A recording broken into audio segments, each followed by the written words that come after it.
friends, and welcome back to my channel. My name is Maria. If this happens to be your first time visiting, welcome to Siempre Infinitos DIY. I am so happy that you are here with me today. So thank you so much for hanging out.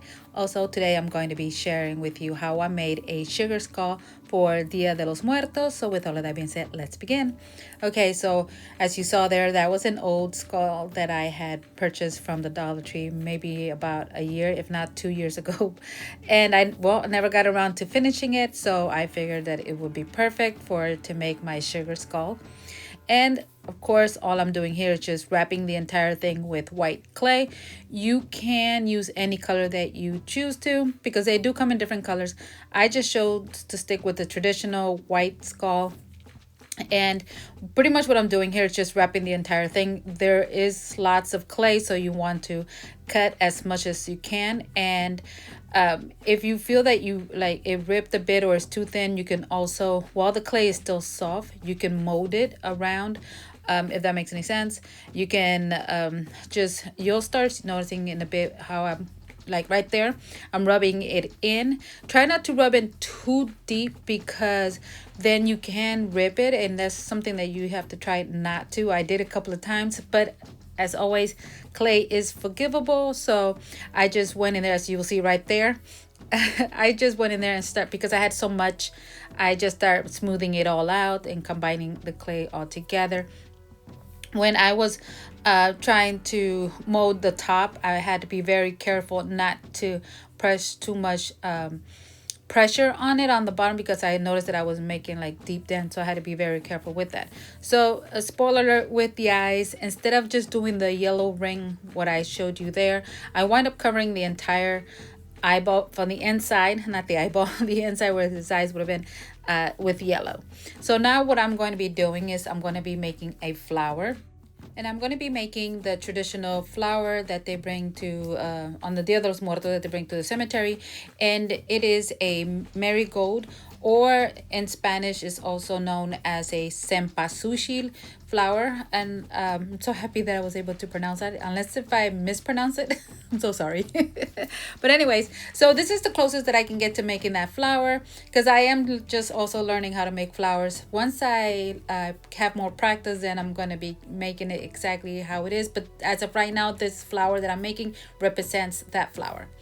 Okay, so of course, this cookie cutters, they came from Walmart.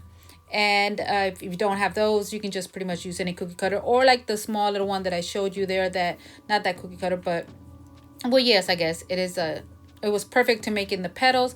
And then once I made my flower, then I went in with my tool and I started making these little lines. Now I am going to be shading it, and I should have shaded before I added that little stem that I'm going to be adding in the center of the flower. It probably would have been a lot easier than rather to going around it, but either way, it still worked. Excuse me. So yeah, I just went in with a different color, which instead of orange, I decided to go with red because I wanted to give it more of a pop. And that's another thing about the sugar skulls, that they are designed, so they have so many different designs. You can do whatever you want to yours if you decide to do one. I love flowers, so I just went ahead and just added as many as flowers as I could. I wanted to also add roses because roses is one of my favorite flower, but I chose not to at the end, because instead of a rose, I went ahead and added other things. So I will show you that in just a minute or two. So right on the forehead, that's where I wanted to place my flower. And then from there, again, you can decorate your skull however you want. Always remember that they have so many beautiful designs. It just has to be very colorful. I have seen some skulls that they decide to use, like, let's say, cover it all in black and then use so many different designs, colorful, because it's one thing about Dia de los Muertos, that it's so colorful, and it's not really, if you don't know, but it's not supposed to be like something spooky or scary or anything like that. It's supposed to be pretty much like honoring the dead, and it's just something. It's a very beautiful tradition that I'm starting to get to know and learn more about it. I still have a long way to go. And I'm sure someone else who knows more about the tradition or probably would be able to explain it a lot better than I can. So do bear with me if I get some of the stuff wrong. But like again, like I said, I'm still learning about it because even though I'm Mexican, I wasn't brought up with these traditions, and I came to learn about them now as an adult. So again, my apologies for that. But if you do follow this tradition, and there's certain things that you do, put them in the comments there. I would love to hear what tradition you have when it comes to Dia de los Muertos. Okay, so this is another type of way that I also learned how to make my flowers.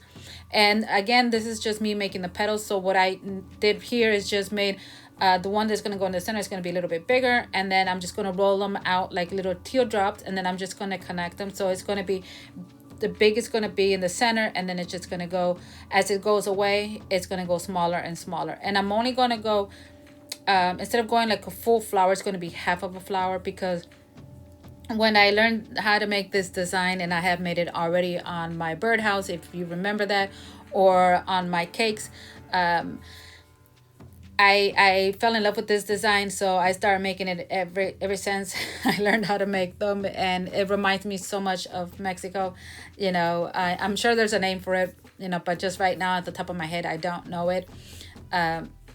But yeah, very easy. So now, once I finish with my flower, which I just did now, and I'm gonna add these little, like, I guess the little stems, and it's gonna be small little balls again. And you can make this as big as you want, as little as you want. I made it to the size where it's gonna fit my skull, and I want the skull, like, again, to have designs all the way around it. And this is one of the things that I wanted to make sure that I add. Felt like I should have added a little bit more. But anyways, you tell me after you see and complete it, and let me know what do you think. But yeah, like I was saying, this is very traditional. It's very, I love the tradition in it, behind it. And like I said, I wanted to put so many different designs. I was watching, not, I'm sorry, not watching, but I was, I was looking at so many different skulls and all their designs, and I love them all. There was not one that I did not love, and it was so hard for me to choose. And I was like, you know what? I'm just gonna take a bit here, a bit there, and I'm just gonna make it my own. So now, as you can see, there is my heart, and of course, my skull has to have a heart, and this is something that was really hard for me not to do, is add so many hearts, because if it was up to me, I probably would have made it into added hearts everywhere. Well, it was up to me, right? But I just decided to go this way with the flowers and some hearts. Now, another spoiler alert, I did not make my skull into a girl. It is a boy. After I added the last touch, I realized I should have made him into a girl, but it was too late. But anyways, if I decide to make another one, for sure it would be a girl. If you're wondering why am I making a sugar skull of Dia de los Muertos, as something that's celebrated, it's in November, why am I making it now and we're just in summer? Well, it's because it's very simple. Ever since I've been to spending a lot of time of my time in Facebook, and I've been doing a lot of my sales, I have noticed that you have to be ahead of the seasons, because you want to give people ideas of what to do and how to do them before the season comes around, where they can have that craft already made and displayed in their home. So this is why you will see me bouncing everywhere. Wait, when I first started this, it was so funny, because I was just even thinking about it, that when I first started doing fake bakes and doing creations, I would always say, no, I'm not gonna do that. I'm gonna wait until the month comes up, and that's never gonna be me. Well, my mom, you always said, never say never. So here I am doing skulls, in summer. But again, I don't care anymore. So but yeah, I'm sure I'm not the only one either. Anyways, so here, now that I added all of my flowers everywhere, now I'm going to be adding these vines, and I'm going to be adding leaves to them. So I'm just going to make these long strips of worm shapes, and I'm going to add them everywhere.